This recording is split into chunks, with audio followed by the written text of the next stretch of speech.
Olá pessoal, na aula de hoje nós vamos ver medidas separatrizes, que também são medidas que nos ajudam a descrever os dados. Tá? Então o que são medidas separatrizes? Na verdade, vocês até já aprenderam uma medida separatriz, que é a mediana. Tá? Vou mostrar para vocês por quê. Então, imagine que eu tenho 12, uma coleção de dados de 12 valores, tá? Então eles vão ter 12 posições, né? Então vai ter um que está na posição 1, quando a gente ordena eles na posição 2, outro na 3, 4, 5, 6, 7, 8, 9, 10, 11 e 12. Tá? E o que era a mediana? Né? Era um ponto médio nesses dados, né? Era um ponto de corte que fazia com que você separasse os dados em dois pedaços iguais. Né? Então, se eu separar aqui entre o 6 e o 7, né? Eu vou ter aqui a mediana. Tá? E ela é uma medida separatriz porque ela separa os dados em dois pedaços iguais. Então, eu tenho aqui 50% dos dados de um lado e eu tenho 50% dos dados de outro. Certo?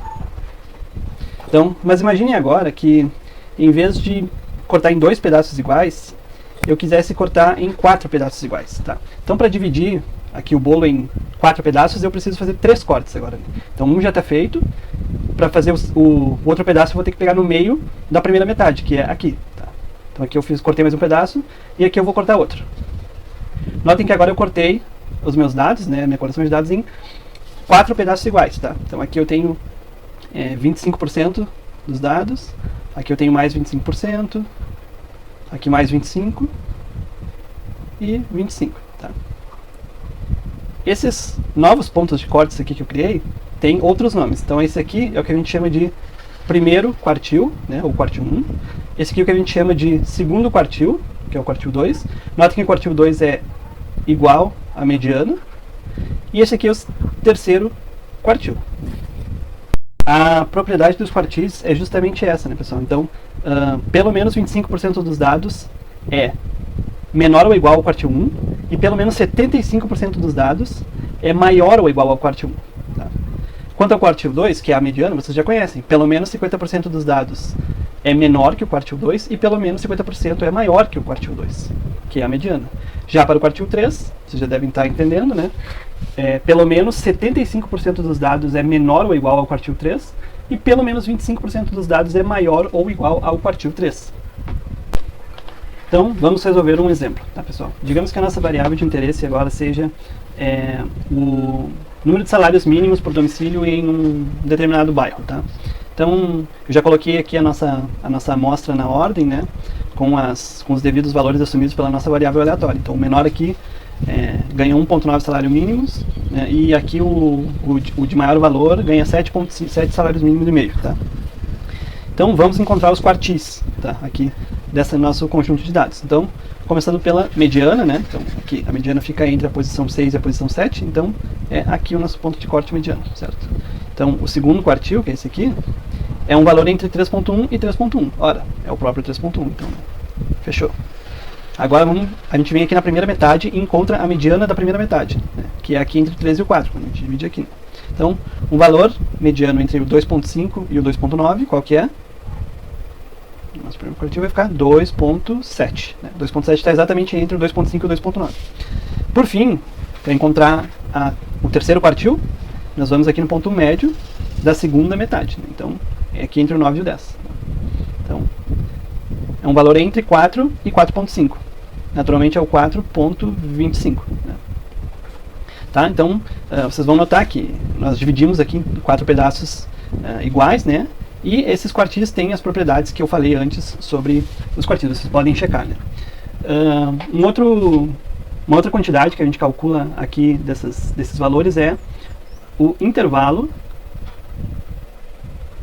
interquartílico. Tá? O intervalo interquartílico eu vou chamar só de IQ, tá? Para resumir. É simplesmente o Q3 menos o Q1, ou seja, qual é o valor, né, do Q1, a distância, desculpa, do valor do Q1 até o valor do Q3. Né? Então, aqui seria, no nosso caso, 4.25 menos 2.7. Tá? Isso é, deixa eu pegar a calculadora aqui que eu... 1.55, né? Tá? Isso aqui também é uma medida de dispersão, né? Quanto mais distantes estiverem os nossos quartis, mais dispersos estão os nossos pontos, tá? Então isso aqui também é uma medida de dispersão. Então dessas medidas separatrizes aqui, que são os quartis, nasceu um gráfico que é muito comumente utilizado em estatística, que é o box plot ou diagrama de caixa, também chamado, tá? Mas muito comumente as pessoas chamam mais de box plot, tá, pessoal? Embora não seja um nome em português, né? Em português a gente chama de diagrama de caixas, tá? Então, a gente começa para fazer esse diagrama marcando os nossos quartis, tá? Então, aqui para não perder os dados, né? Esses dados que estão aqui são os mesmos que eu tinha aqui, tá, pessoal? Então, aqui eu tenho a minha variável x, que é os salários, os números de salários mínimos. Então o menor tinha 1.9, né, o maior tinha 7.5. Então aqui são simplesmente aqueles pontinhos, aquele diagrama de pontinhos, né, que eu já mostrei em aulas anteriores. Então como é que a gente faz para desenhar o nosso diagrama de caixa, ou box plot, né? Primeiro a gente começa marcando onde é que está o primeiro quartil. Então o primeiro quartil é 2.7, tá? Então é um valor mais ou menos por aqui assim, né, 2.7, tipo assim por aqui, né? Então a gente vai fazer uma linhazinha aqui marcando, tá? Então esse aqui é o primeiro quartil, né? Depois, a gente vê o valor do terceiro quartil, que é 4.25. 4.25 é exatamente entre 4.5 e 5, então é bem aqui no meio, tá? Então eu vou fazer aqui uma reta, tá? Aí, entre o primeiro quartil, né, que tá aqui, então vou marcar aqui, ó, quartil 1, quartil 3. Entre esses dois, nós vamos desenhar uma caixa, que vai do primeiro quartil até o terceiro, tá? Então, é simplesmente um retângulo, né? Vamos lá, se eu consigo desenhar o mais reto possível. Tá? Ficou show. Tá. Então agora nós temos essa caixa aqui, já fizemos a primeira parte do diagrama de caixa. Depois nós vamos olhar onde é que está a mediana, o quartil 2, né, que é o 3.1. Então o 3.1 é um pouquinho depois aqui do 3, né? Então vai ser por aqui assim, né? Então vamos desenhar uma linha aqui no 3.1. Tá? Bom, agora nós vamos desenhar aquilo que nós chamamos de bigodes, tá? Mas como é que nós vamos fazer para encontrar, para saber como é que faz para desenhar os bigodes dessa caixa? O limite inferior dessa estrutura que nós estamos chamando de bigode, eu já vou mostrar como é que é, né? Vai ser o quartil 1 menos 1.5 vezes o intervalo interquartílico. Tá? E o limite superior do bigode, tá? Quando eu desenhar vocês vão entender por que chama bigode, porque ele se parece com um bigode. Tá? É o terceiro quartil mais 1.5 vezes o intervalo interquartílico. Né? Então se a gente fizer essa conta aqui, né, isso aqui vai ser 2.7 menos 1.5 vezes 1.55. Né? Então vamos à calculadora. Tá? Isso aqui é 0.375. Tá? Já esse aqui vai ser o Q3, que é 4.25, menos, de novo, a mesma conta, 1.5 vezes o intervalo interquartílico. Esse aqui vai dar, vamos ver, 6.575. Tá? Então, vamos aos desenhos dos bigodes. Tá? Então, primeiro vamos desenhar o bigode inferior. O bigode inferior ele vai até 0.375. Então, ele vai além aqui do meu gráfico. Então, vamos supor que ele vai até aqui assim. Né? Ops, perdi meu ponto aqui. Ele vai até aqui assim, né? Então aqui é o valor que chega o meu bigode, tá? Então, o bigode a gente faz um traço assim, né? E faz uma reta até a caixa, tá? Então esse aqui é o limite teórico inferior do meu bigode, tá? Que era para ser 0.37, mais ou menos. O outro é 6.57, tá? Então, vamos procurar o 6.57 aqui no gráfico. 6.57, mais ou menos por aqui, né? Então, é esse traço aqui, né? E a gente faz a reta até o bigode, tá? Então notem, né? Isso aqui se parece com dois bigodes, né? Se forçar um pouco a criatividade, a gente enxerga dois bigodes aqui, né? Então é por isso que se chama bigode dessas estruturas, tá? Então o que acontece, gente? Notem que, esse bigode ele não vai ficar assim, tá? No limite inferior, a gente observa que não tem nenhum ponto que vai além do bigode, tá? Então quando o nosso limite inferior, o menor número que nós temos nos nossos dados é menor do que o limite inferior do bigode, então esse número passa a ser o novo limite inferior do bigode. Então vai ser bem nesse ponto aqui, que é o ponto mínimo. Opa, desculpa. Que é o ponto mínimo. Tá difícil desenhar aqui. Tá. Nossa, gente. Tá, foi. Quando nós temos do lado, na extrema direita aqui, nós temos um domicílio especial que ganha muito mais do que o resto, certo? Então ele passou desse limite aqui, superior do bigode. Quando isso acontece, a gente deixa assim. Então esse aqui vai ser o limite, tá? E esse ponto aqui, que escapa de 1,5 vezes o intervalo interpartídico, nós chamamos isso aqui de um outlier, no inglês. Mas acho que em português a gente chama isso de um valor discrepante, porque ele está muito longe do resto dos dados, tá? Então, pessoal, o que o Boxplot nos ajuda a visualizar, tá? Notem que essa distribuição dos pontos aqui, ela é bem assimétrica, né? Por quê? Porque eu tenho a maior parte dos pontos mais concentrados nesse lado aqui do meu gráfico do que pro lado de lá. Pro lado de lá eu tenho bem menos pontos, tá? Então, quando ocorre essa assimetria, a mediana, ela fica deslocada dentro dessa caixa aqui, que corresponde ao intervalo interquartílico. Se os dados fossem simétricos, esse risco da mediana estaria bem aqui no meio, tá? Então, essa é uma maneira que a gente tem de visualizar como é que está a distribuição dos nossos dados. E os bigodes da distribuição, por sua vez, nos dão informação sobre os valores extremos, né? Então, se eu tenho aqui um bigodinho mais curto de um lado, significa que o meu extremo inferior é menorzinho. Se eu tenho um bigode muito grande do outro lado, eu sei que eu tenho um extremo muito maior. Bom, se eu tiver um outlier desenhado aqui, vocês enxergam já imediatamente que nós temos valores, qual que é o valor máximo observado no nosso gráfico. Então, pessoal, como é que os boxplots nos ajudam a ver a simetria em relação à distribuição do nosso conjunto de dados, tá? Quando vocês vão avaliar um boxplot, vocês sempre tem que lembrar que essa linha aqui, né, divide os dados em 50% para um lado e 50% do outro. Se eu estou dizendo que 50% dos dados se concentram nessa região aqui, né, nessa região menor aqui, em relação a essa daqui, certo? Então, eu tenho que ter a mesma quantidade de pontos do lado de cá e do lado de cá. Ou seja, eu estou vendo que então, que como esse lado aqui é menor, né, esse lado aqui é menor, eu tenho uma concentração maior de pontos desse lado. Ou seja, a minha distribuição de pontos aqui está mais concentrada do lado direito, tá? Então isso aqui é uma distribuição assimétrica. E nós chamamos essa distribuição de assimétrica, isso é uma assimetria, desculpa aqui pessoal, isso é uma assimetria negativa. Por quê? Porque são os pontos extremos à esquerda da reta que estão causando essa assimetria, certo? Eu tenho valores extremos mais desse lado de cá do que do lado de cá. Aqui eu tenho os pontos mais concentrados. Portanto, o lado esquerdo da minha distribuição é que está causando essa assimetria aqui, tá? Por isso que nós chamamos de assimetria negativa. Pela mesma lógica, essa daqui então vai ser uma assimetria positiva, né? Por quê? Bom, o mesmo argumento que nós fizemos aqui, só que agora do outro lado. A concentração de pontos maior está desse lado, né? Nós temos um espaço menor para concentrar os pontos aqui, 50% dos pontos estão por aqui. Os outros 50% tem que estar distribuído nesse espação todo aqui, certo? Ou seja, eu tenho uma menor concentração dos pontos aqui, o que está causando que faça com que o que está causando a simetria nesse boxplot, ou seja, eu estou puxando um bigode enorme para esse lado, eu estou puxando um terceiro quartil grande para o lado de lá, e é por isso que eu estou fazendo com que esse boxplot seja assimétrico, tá? Então, por isso que eu tenho uma simetria positiva aqui. Agora esse último gráfico aqui, bom, esse aqui parece bastante simétrico, né? Então nós podemos ver já de cara aqui, né, que a caixa está mais ou menos bem separada em dois pedaços iguais, os bigodes apontam que eu não tenho valores muito extremos de nenhum dos dois lados, portanto eu tenho uma distribuição bastante simétrica aqui, certo? Então nós diríamos que isso aqui é uma distribuição simétrica, tá? Então o boxplot nos traz essa informação sobre a distribuição dos pontos dos nossos dados, da nossa coleção de dados, né? E isso é uma informação descritiva, tá? E que é uma informação também importante para nós.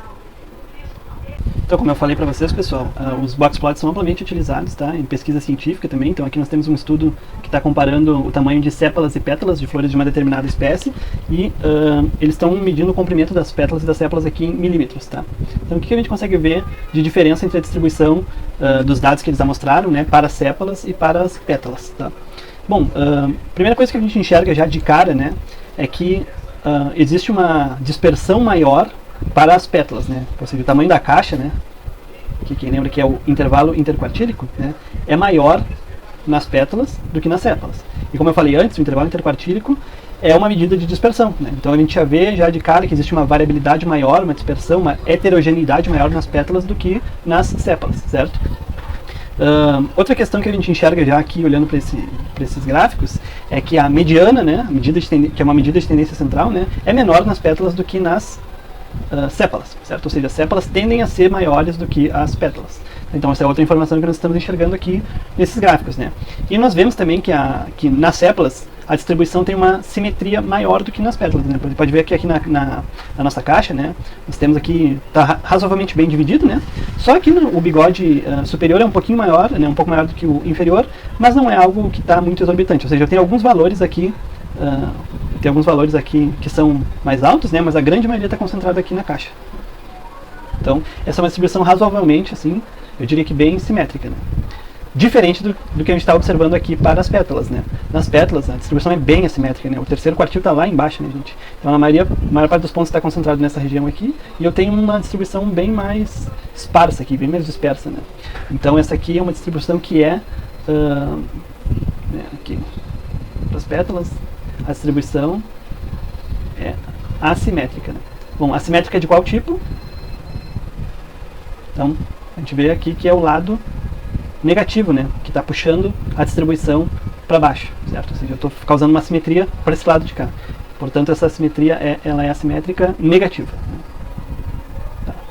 Então, boxplots ou diagramas de caixa, né, são uma ótima ferramenta para fazer comparação entre diferentes grupos, né? Olha quantas informações a gente consegue tirar de um conjunto de dados simplesmente olhando os boxplots um ao lado do outro, né? Pessoal, todos os exemplos que nós trabalhamos até aqui eram com um N pequenininho, tá? E era com N pequeno, né? Um N que eu digo é o tamanho da amostra, né? Então o enésimo valor, né? Porque são exemplos didáticos, né? Porque a gente conseguir resolver aqui, entre aspas, no quadro digital aqui, né? Mas se vocês tiverem um N muito grande e precisarem encontrar a posição de cada quartil, tem fórmulas para isso, né? Então, se eu estou apresentando aqui para vocês verem, né? Então, por exemplo, se eu tiver uma amostra lá com um tamanho bem maior, né? Digamos, uma amostra de tamanho 81, tá? 81 eu caí no caso ímpar, né? Então, a posição do primeiro quartil, vou botar assim, P, que é 1, vai ser N mais 1 sobre 4. Nada mais é do que 82 sobre 4. E 82 sobre 4, por sua vez, é 20,5. Tá? Então, o que significa isso, né? Que vocês vão lá, vão ver qual que é o que está na posição 20, vão ver qual que está na posição 21, e vão fazer a média entre os dois, né? E daí vocês vão obter o primeiro quartil. Tá? Então, o mesmo se repete aqui, vocês podem aplicar a fórmula para os outros, né? Então tem um padrão que se repete aqui para encontrar cada uma das posições, né? A posição do primeiro quartil é N mais 1 sobre 4. Esse N mais 1 sobre 4 se repete embaixo. Então, do primeiro é 1 vezes essa coisa, o segundo é 2 vezes esse valor, o terceiro é 3 vezes esse valor. Já que no N par é um pouquinho diferente, né? Eu tenho uma expressão que se repete, que é o N mais 2 sobre 4, porém eu vou multiplicando só o N, né? Então, para o próximo quartil é 2N mais 2 sobre 4, e para o próximo quartil é 3N mais 2 sobre 4. Tá? Então é só um atalhozinho aí, uma fórmula que vocês têm para encontrar o valor, né? Então, nesse caso aqui que deu 20,5, né? Então vamos supor, né, que eu tenha lá as minhas posições. Daí, vem indo os números, né? Até que eu acho a posição que o número que está na posição 20 e o número que está na posição 21. E segue o baile. Então, aí vamos supor que o número que está na posição 20 é um 10 e o número que está na posição 21, para facilitar a vida, é um 12. Né? Então, o 20,5, né? O primeiro quartil aqui seria...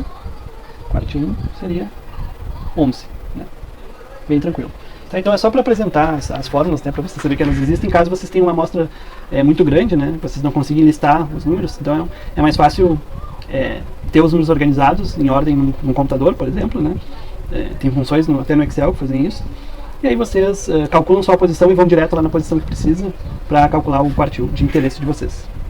Bom, existem outras medidas separatrizes além dos quartis, né, pessoal? Então, assim como o quartil, imaginar aqui que esse é o nosso conjunto de dados, assim como o quartil separa os dados em 4 pedaços, né?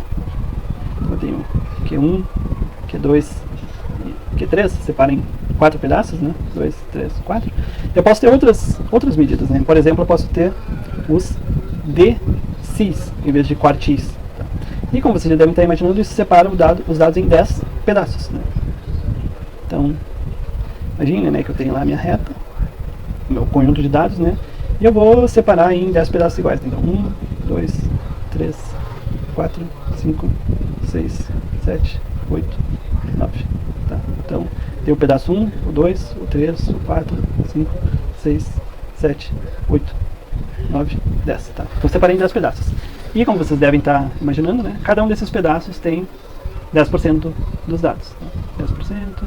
10%, e assim por diante. Certo? E além dos decis, outro que é comum também que aparece, são os percentis. Tá? Esse eu não vou nem tentar desenhar, né, gente, mas esses são 100 pedaços. Né? Iguais. Tá? Então, na nossa reta, né, nós teríamos vários aí pedacinhos, né? E cada pedacinho desse ia conter 1% dos dados. Né? Então, somando todos, eu obteria um total aqui de 100%. Aqui também, né? Se eu somar todos, eu vou ter o total de 100%. Vai cobrir todos os nossos dados. Então, de medidas separatrizes era isso, tá, pessoal? Espero que vocês tenham entendido aí a matéria e até a próxima.